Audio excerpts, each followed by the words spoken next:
Hey guys, this is Evan from Jevinix, and in case you don't know, the three of us at Jevinix love making board games.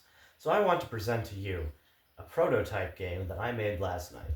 This game is played on a 5x6 grid on a chessboard, and is a combat-driven card game where you play as ninjas fighting.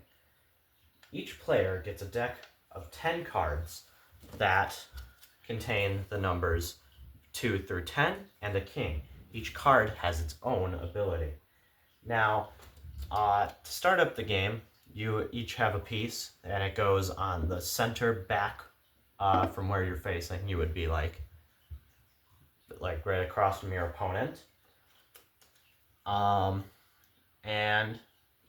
yeah, so at the beginning of the game, you draw 2 cards from your deck. Each player has their own deck. And on your turn, you first draw a card, and then you could either discard a card, and when you discard a card, it goes directly underneath to the bottom of the deck. And if you do that, you roll a die, and you're able to move that many spaces in a cardinal direction, or rook sight. And if you just so happen to jump over your opponent, it does 1 damage to them. The damage in this game is tracked by each person's piece on the outside of the area. Say the black took 2 damage from jumping, you would move 2 spaces forward. If it gets all the way over here and jumps off the board, that player loses. And this game is played with a combination of jumping over your opponent for damage and card usage. Each card has its own way of doing something special. The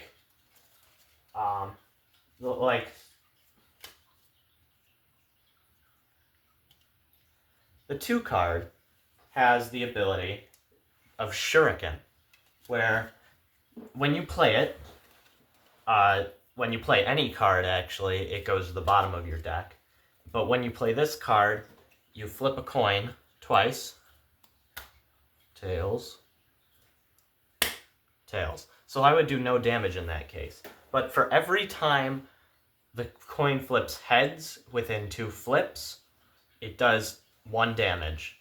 And you would move, say I used it as white, black would take 2 damage if I had gotten both heads. But in this case, you would have taken no damage, and it would have gone to the opponent's turn. The 3 card is a reversal. If your opponent jumps you, you can immediately play this card and then draw another card. This card does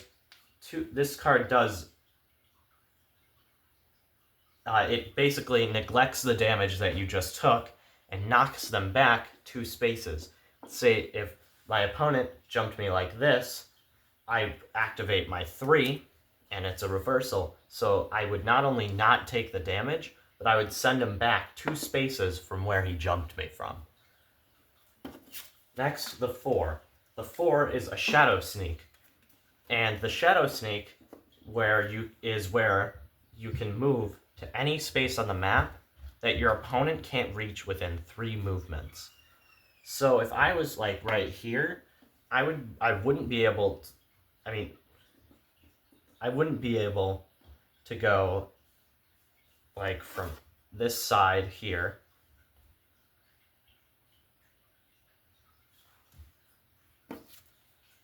Next is the 4.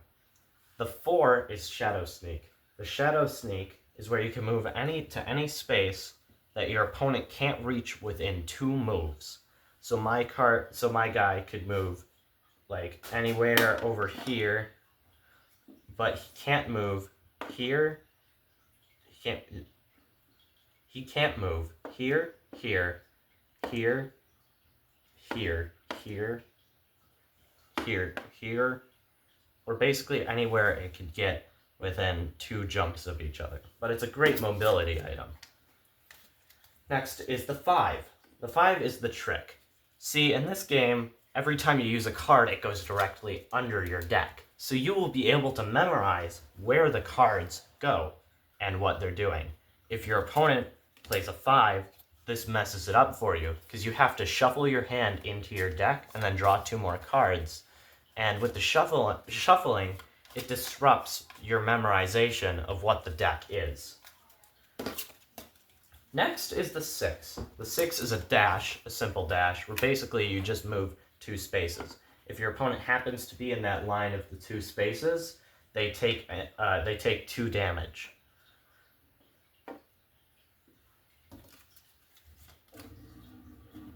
And then there's the 7. The 7 is the sleep dart. The sleep dart can be used from anywhere, and if basically when you play it, you flip a coin, and I got a tails, so I would have done nothing. If you get a heads though, it does 1 damage to your opponent, and it skips their next turn.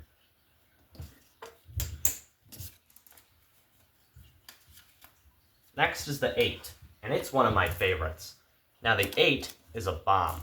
You get to plant it anywhere within 2 spaces of you.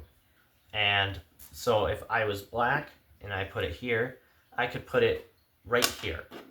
And if anybody is within this 3x3 area of it, it will do immediately 2 damage to the player who activated it.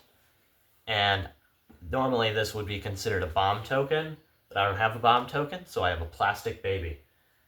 Now, there can only be 1 bomb on the stage at a time, because if it would get overwhelming if there was more than just 1.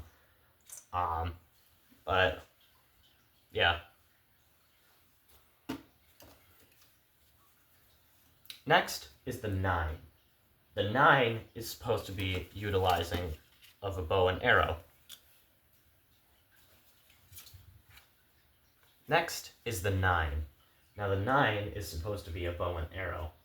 Now the 9, if you're within a rook's sight, or basically a cardinal direction, if he's directly in front of you, beside you, or behind you, you can use this card. And then you flip a coin. Here it is. And if you get a heads, like I did, it does 4 damage, which is quite a lot, seeing that you only have 8 health total. Next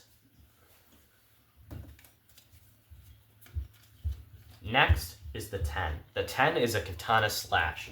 If your opponent is directly right next to you, which is diagonally, or right in front of you, behind you, or next to you, you do 5 damage directly, which is detrimental. And also, it knocks them back 3 spaces, so you can't immediately combo, strong things with it. And then finally, the last card is the king. The king is the finishing blow. If your opponent has only 1 health left or is right on the edge like this, if you play the king, you win the game. And that's all the cards.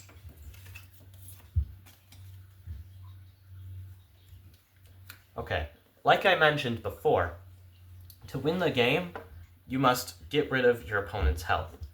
This doesn't have to be an exact number. If it's anything 0 or less, you win the game.